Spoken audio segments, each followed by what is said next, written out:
You are going to die. Not eventually.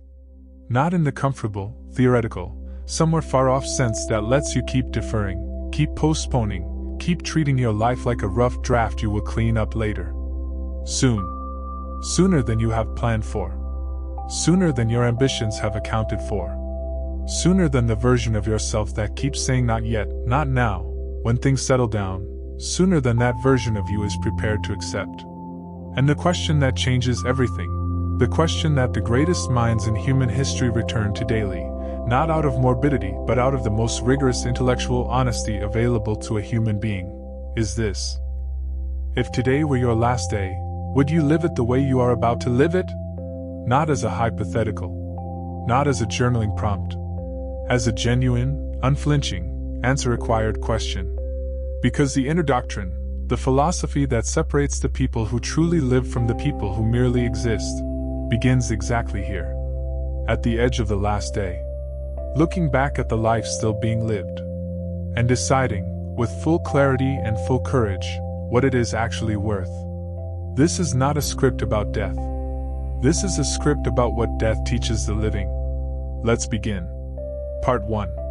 There is a version of you that is waiting. Waiting for the right moment. The right resources. The right level of readiness. The right signal from the universe that now, finally, officially, with permission granted, now is the time to begin living the life you actually want. This version of you has been waiting for years. Maybe a decade. Maybe longer. And here is what nobody will say directly to your face, so the inner doctrine will say it for them. The signal is not coming. There is no moment of perfect readiness waiting around the corner of your current circumstances. There is no future version of your life where the conditions are finally ideal, the fear is finally gone, the timing is finally right. That version of your life exists only in the imagination of a mind that has learned to use the future as a hiding place from the demands of the present. The Stoics had a name for this. They called it the postponed life. And Seneca, writing to his friend Lucilius with the urgency of a man who had watched too many brilliant, capable, well-intentioned people waste their entire allotment of time waiting for conditions that never arrived, wrote about it with barely contained fury. He said the greatest obstacle to living is expectancy. The habit of depending on tomorrow.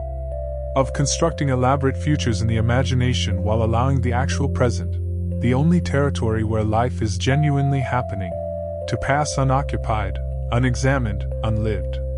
And then he said something that should stop you cold. He said, "You act as though you have unlimited time. You do not. Nobody does. Not the emperor. Not the slave. Not the philosopher with his scrolls and his students, and his carefully constructed frameworks for understanding existence. Not the billionaire with his medical team and his longevity protocols and his desperate, expensive war against the biological inevitability that levels every human being regardless of their net worth. Not you. The clock, the one Marcus Aurelius heard ticking in every quiet moment, the one Epictetus made peace with from the floor of a slave's cell, the one Seneca wrote about with the precision of a man who could feel its acceleration. That clock is running. Right now. While you read this. While you wait. While you plan to begin.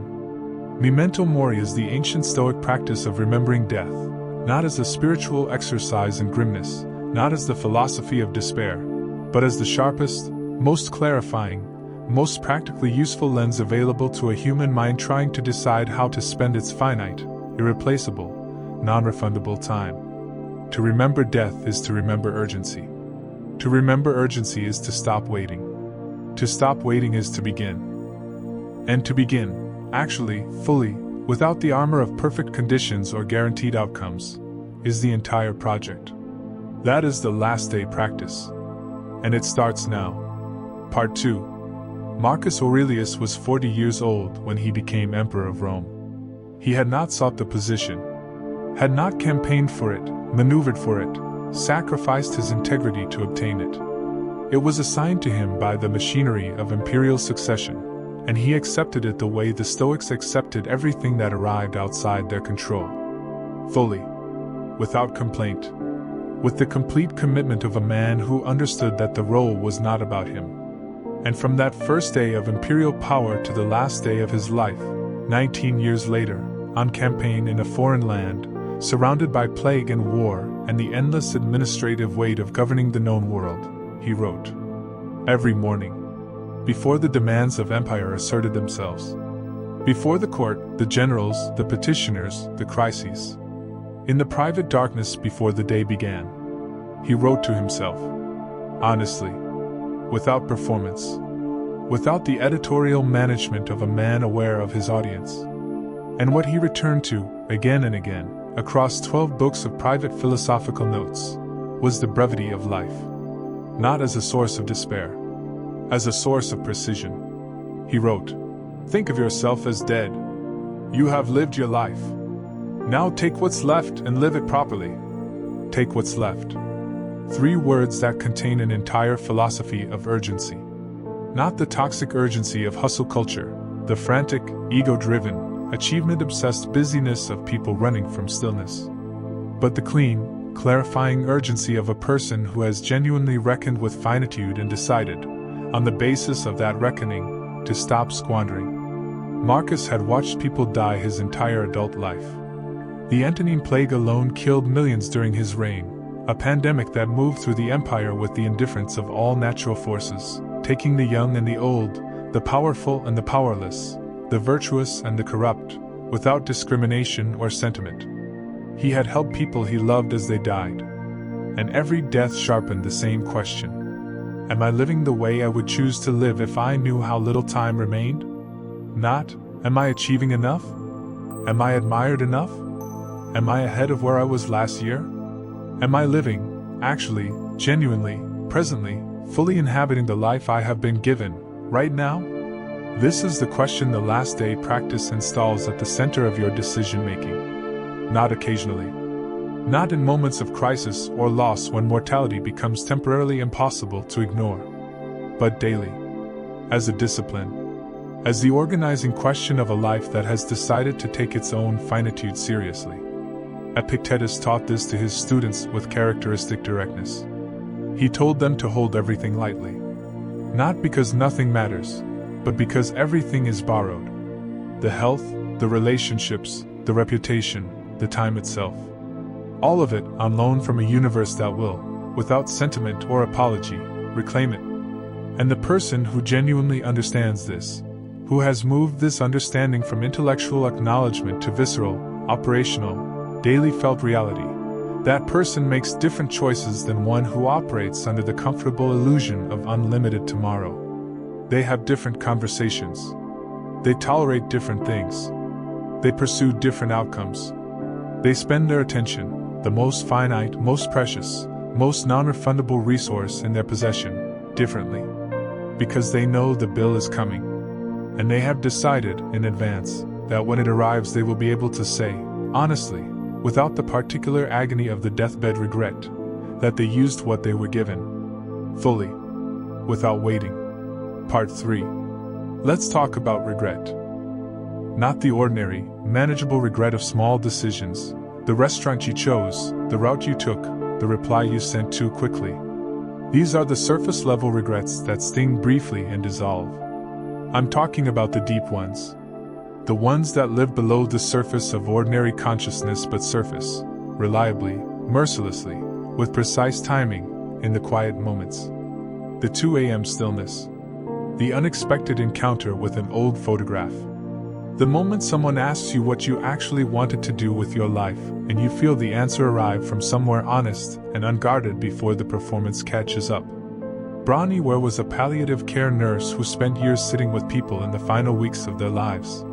She documented what they said, what they regretted, what they wished they had done differently with the time they now understood, too late to use, had always been finite. The number one regret, reported with devastating consistency across cultures, ages, and circumstances, was this: I wish I had lived a life true to myself, rather than the life others expected of me. Not, I wish I had worked harder. Not, I wish I had made more money. Not, I wish I had been more admired, more successful, more visible to the people whose opinions I spent decades organizing my life around. I wish I had lived a life true to myself. The Stoics would not have been surprised. Because this regret, this specific, recurring, deathbed regret that appears across the full spectrum of human experience, is the precise and predictable consequence of a life lived without the last day practice. A life organized around external metrics, the expectations of others, the approval of the tribe, the performance of a self constructed for an audience rather than inhabited for a life. Seneca wrote, "It is not that we have a short time to live, but that we waste a great deal of it." And the waste he is describing is not laziness. It is not the waste of someone who failed to be productive enough, ambitious enough, disciplined enough. It is the waste of someone who spent their finite, irreplaceable time living someone else's life, following someone else's map, performing in someone else's story, waiting, always waiting, for permission from an external source to begin being authentically, courageously, unapologetically themselves. The last day practice cuts through all of this. Because on the last day, in the final reckoning, in the moment when the audience dissolves and the performance loses all relevance, and the only thing that remains is the honest accounting of a life, on that day, nobody asks what your followers thought of you. Nobody asks whether your LinkedIn profile communicated the right level of professional gravitas. Nobody asks whether you drove the right car or lived in the right neighborhood, or attended the right events, or associated with the right people. The only question, quiet, internal, and possible to avoid, is whether you were true. Whether you showed up, for the actual life you were given, with the actual gifts you possessed, in service of the actual values you held, without waiting for conditions that never arrived. Whether you lived, not performed living, not planned to live eventually, lived. Part 4. Here is where the philosophy gets practical. Because the inner doctrine is not interested in ideas that live exclusively in the realm of the intellectual. Philosophy that cannot be carried into the traffic, into the meeting, into the mirror at 2 a.m. Philosophy that cannot survive contact with the actual texture of an ordinary human life, is decoration, not doctrine.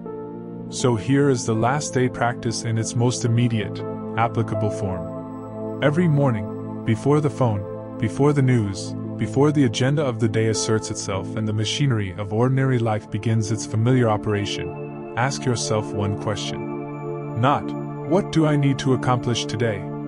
Not, what does my schedule look like? Not, what do other people need from me, expect from me, require of me?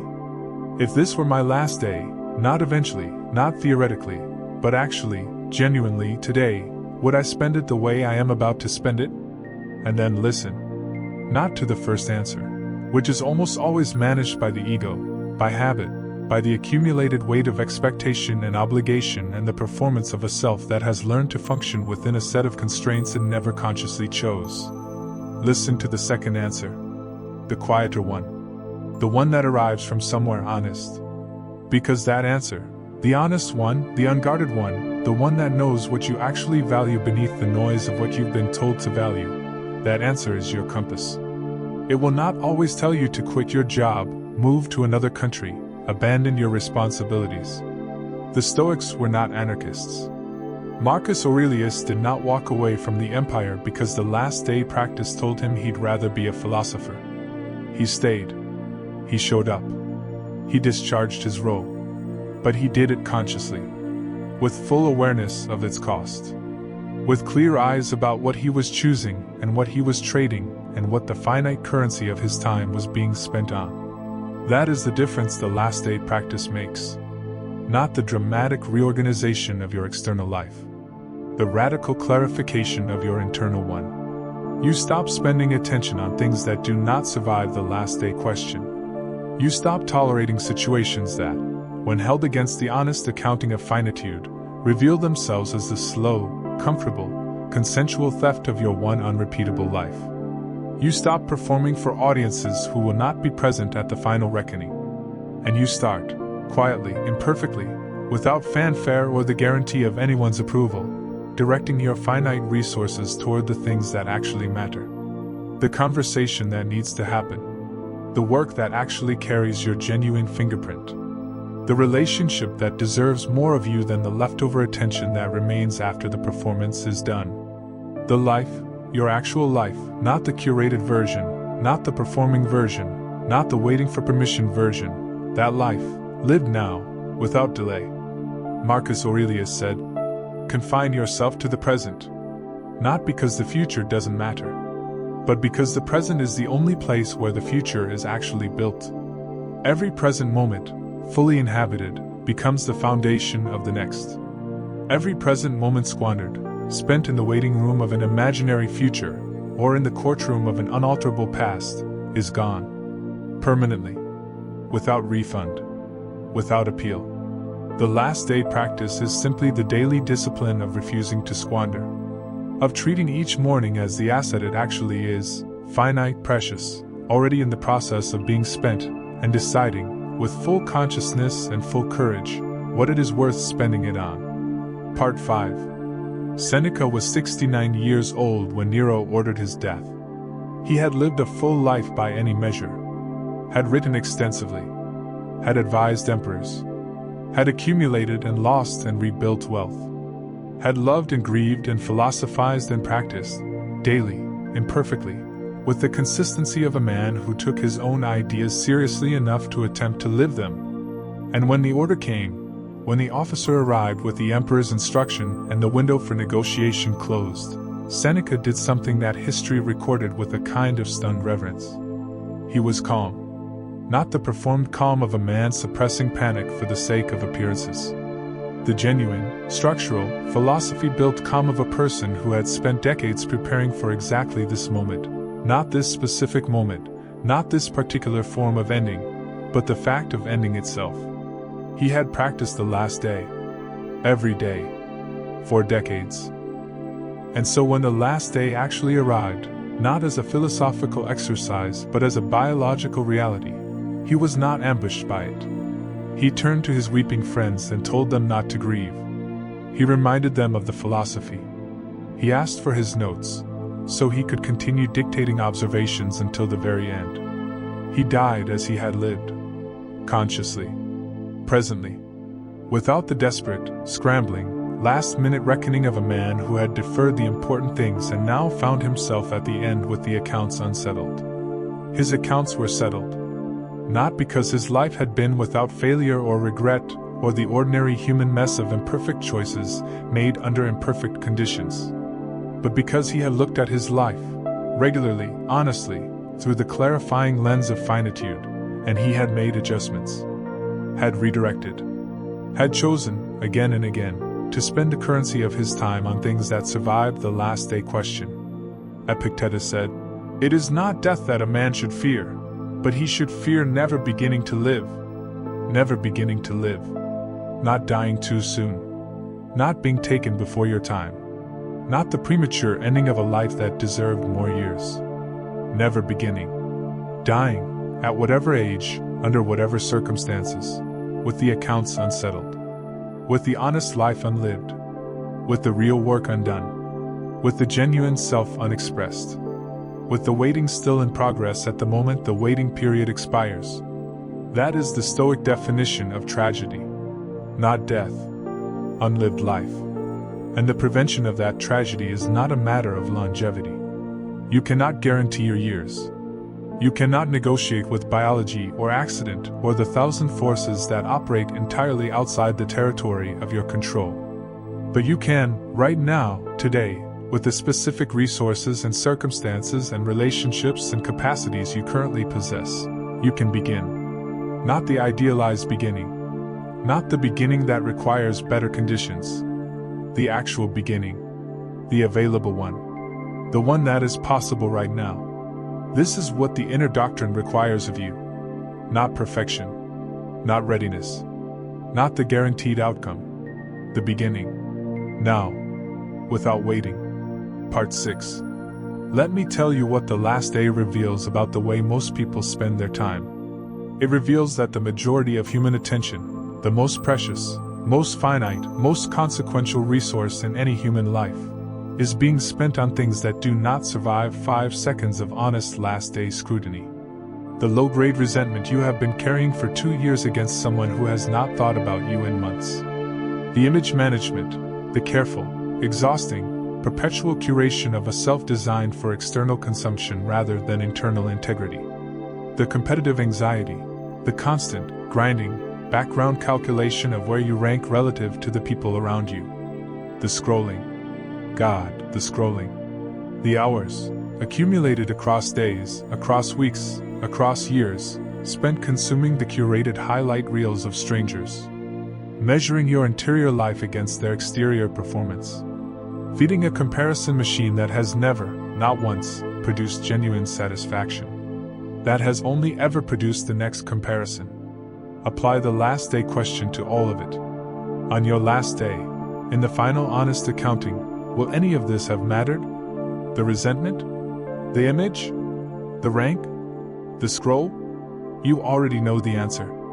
You have always known. The last day practice does not reveal anything you did not already understand at some level. It simply makes the understanding impossible to defer. It removes the comfortable distance between knowing and acting. It closes the gap between the life you are living and the life you would choose if you took your own finitude seriously. And in closing that gap, in the daily, imperfect, courage-requiring practice of living as though today actually matters because it actually does, it gives you something that no external achievement, no accumulated status, no perfectly managed reputation can provide. It gives you your life back. Not a different life. Not the idealized life you have been deferring toward. Your actual life, the one you have right now, with its specific textures and limitations and relationships and possibilities, returned to you from the waiting room of someday and placed, fully and finally, in the only moment where it can actually be lived. Now, Marcus Aurelius wrote, in the quiet darkness before another day of empire. You have power over your mind, not outside events. Realize this and you will find strength. The last day practice is the daily exercise of that power. The daily choice to direct your finite attention, not toward the things that feel urgent because the world has made them feel urgent, not toward the performance of a self that exists for external consumption, but toward the things that are genuinely, honestly, last day question survivingly important. Your character, your presence, your contribution, your relationships, your work, the real work, the work that carries your genuine fingerprint, the work that would exist even if nobody was watching. Your life. Lived. Now. Without waiting. This is the Stoic way. This is the inner doctrine. This is what it means to take the last days seriously, not as a morbid fixation but as the sharpest, most clarifying, most life-affirming practice available to a human mind. Finally, you came here carrying the comfortable weight of unlimited tomorrow. The assumption, unexamined, unearned, cosmically unjustified, that the life you actually want is waiting patiently on the other side of your current circumstances. That there is time. That the beginning can be deferred. That the honest life can wait a little longer while you finish preparing for it. The Stoics have something to say about that assumption. Marcus Aurelius said it from the front lines of a plague. Seneca said it from the edge of a forced death. Epictetus said it from the floor of a slave's cell. Begin. Now. With what you have. From where you are. Not because conditions are ideal. They are not. They never will be. Not because you are ready. Readiness is a myth the waiting mind tells itself to justify one more day of deferral. But because the clock is running. Because the last day is approaching, not as a threat, but as a fact. Because the life you are living right now is, in this very moment, in the process of becoming your permanent record. And because you, the reasoning, conscious, Stoic-informed, genuinely awake version of you, deserve better than a life spent in the waiting room of someday. Live the last day. Every day. If this struck something real in you, hit the like button. Share it with someone who needs to hear it. And subscribe to Inner Doctrine, where we show up daily with the sharpest philosophy for the modern soul that refuses to sleepwalk through its one unrepeatable life. Turn on the notifications. Come back tomorrow. Do the work. You only get one last day. Make every day the one.